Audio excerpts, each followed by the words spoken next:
Gauss বিয়ানি, আমি কাজ করি ওয়ার্ক ফর বেটার বাংলাদেশ ট্রাস্টে। পরিচালক হিসেবে ওইখানে আছি। আমি 2000 থেকে ওইখানে কাজ করি, এখন পর্যন্ত আছি, আগামী কাজ করে যাব আপনাদের জন্য। আর পরিবেশ এবং হলো স্বাস্থ্য নিয়ে আমরা কাজ করি। আর আমাদের মূল ফোকাস হলো পলিসি অ্যাডভোকেসি, যেটা আমরা একটু আগেও দেখছিলাম প্রত্যেকটা স্লাইডের মধ্যে কিন্তু এই কথাটা বলা হচ্ছিল পলিসিটাকে ফোকাস করে। তো আমাদের আসলে যত কথাই বলি, পলিসিকে যদি ফোকাস না করি তাহলে আসলে আমরা কোনো কিছুই করতে পারবো না, কারণ আসতে হবে ওইখান থেকে। উপর থেকে যখন আসবে তখন দেখা যাবে যে ইমপ্লিমেন্টেশনের যে জায়গাটা আছে সেখানে কাজ করলে আমরা সুবিধাগুলো পাবো বা আমাদের সাথে যারা আছে তারা সুবিধাগুলো পাবে। তো আমি আমি প্রেজেন্টেশনের জন্য আমি সবাইকে বলবো সবাই সবার জন্য হাততালি দেওয়ার জন্য, যে আসলে চেষ্টা করেছে প্রত্যেকের জায়গা থেকে তুলে ধরার। আসলে হলো যে এই একটা বয়স, এই বয়সটাই আসলে আমরাও কাজ করি, যেটা হলো গ্রিন ভয়েস বলছিলেন সুমন ভাই, যে ইয়ুথরা যদি এখন থেকে যদি এনকারেজ হয় বা ওরা দায়িত্ব বোঝে, ওরা যদি আমাদের দেশের যে সেক্টরের যে ক্রাইসিসগুলো আছে এগুলো যদি এখন থেকে যদি অ্যানালাইসিস করার যে সুযোগটা আছে সেটা যদি পায় তাহলে আরো ভালো সুযোগ সুবিধা হবে। আমরা হয়তো এই যে ক্রাইসিসগুলো দেখানো হয়েছিল লবণাক্ততা, ওইখানে নারীরা কতভাবে ওইখানে বিপর্যস্ত। আসলে ঠিকই যে পুরুষের তুলনায় এখানে যারা আছেন ভাইদের আমি সবার প্রতি সম্মান রেখে বলছি যে ক্রাইসিসটা কিন্তু একটা নারীর কাছে কিন্তু সবচেয়ে বেশি থাকে, কারণ সেই সকালে সবার আগে ঘুম থেকে উঠে সবার শেষে কিন্তু সে ঘুমাতে যায়। ফুডের কথা বলা হচ্ছে না, নিউট্রিশনটা কিন্তু তার খাবার হচ্ছে না, এবং হলো তার রেস্টও কিন্তু হচ্ছে না। তার কিন্তু সর্বক্ষণ কিন্তু তার পরিবারের সবাইকে নিয়ে সে কনসার্ন থাকে, তার জন্য কি করতে হবে, কেউ অসুস্থ থাকলে তার জন্য কি করতে হবে, একটা শিশুর জন্য সবকিছু কিন্তু আমরা করছি।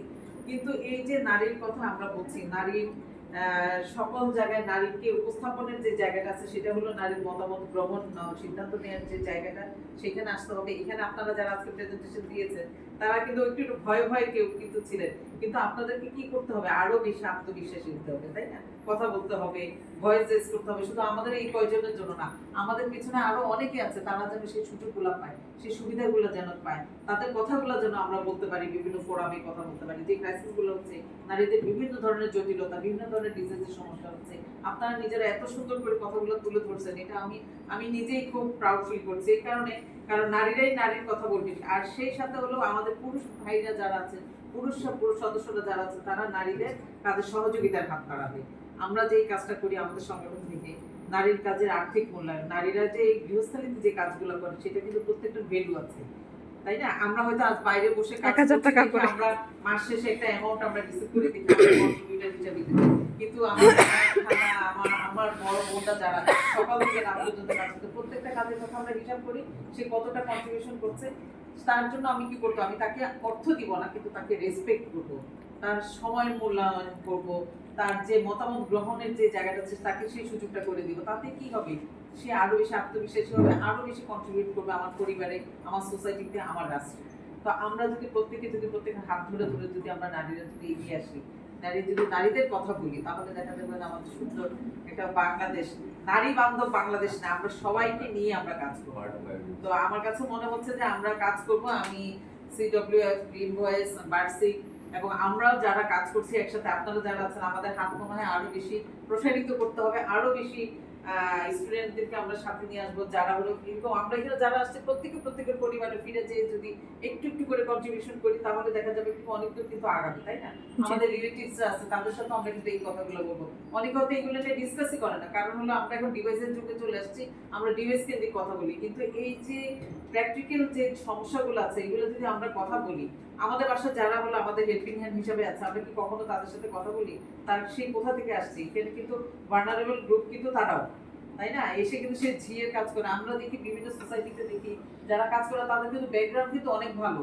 এই যে বিভিন্ন ধরনের ক্লাইমেট ক্রাইসিসের কারণে যে তাদের যে সমস্যাগুলো তৈরি হচ্ছে, তার কারণে কিন্তু সে চলে আসছে শহরমুখী, কারণ এখানে ভাবে যে শহরে তার কর্মসংস্থানের ব্যবস্থা আছে, তার এখানে বেঁচে থাকার ব্যবস্থা আছে, এইগুলো যেন চিন্তা করি। কিন্তু আবার আমরা দিন শেষে কিন্তু চিন্তা করি যে যে মানুষ যে এলাকায় আছে সে ওইখানে ভালো থাকবে।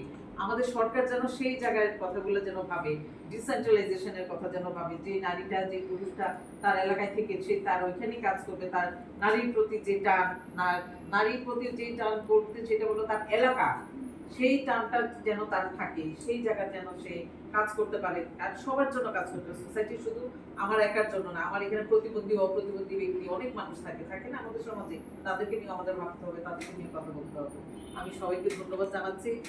আর সবচেয়ে বড় কথা হলো আমি আপা আপনাকে বলবো, ইসাদ আমাকে বলবো, এই ধরনের কর্মসূচিগুলো আরো নেন, আরো বেশি মানুষ এনকারেজ হবে, আরো বেশি মানুষের কাছে পৌঁছানো দরকার এই জিনিসগুলো। এবং যার যার এলাকায়, আমরা যদি সেই এলাকায় থাকি, যে এলাকায় থাকি, তারাই যে উঠান বৈঠকের মাধ্যমে কিছু মেসেজ যেন আমরা দিতে পারি। শুধু খাবারের সময় শুধু ভাবলে হবে না যে নারী সবাই শেষে খাবে, সে হাড্ডি খাবে বা হলো জোর খাবে, তাকে খেতে হবে ভালো পুষ্টিকর খাবার। আমার পাশে যিনি থাকবেন সে যেন তার প্রতি সদয় হয় এবং তাকে যেন বলে তুমি এই জিনিসটা তুমি খাও, আমি তো প্রতিদিনই খাই, তুমি আজকে খাও। এই কথাটা যেন সে বলে, সেই এনভায়রনমেন্টটা যেন আমরা ক্রিয়েট করতে পারি। ধন্যবাদ সবাইকে, ভালো থাকবেন।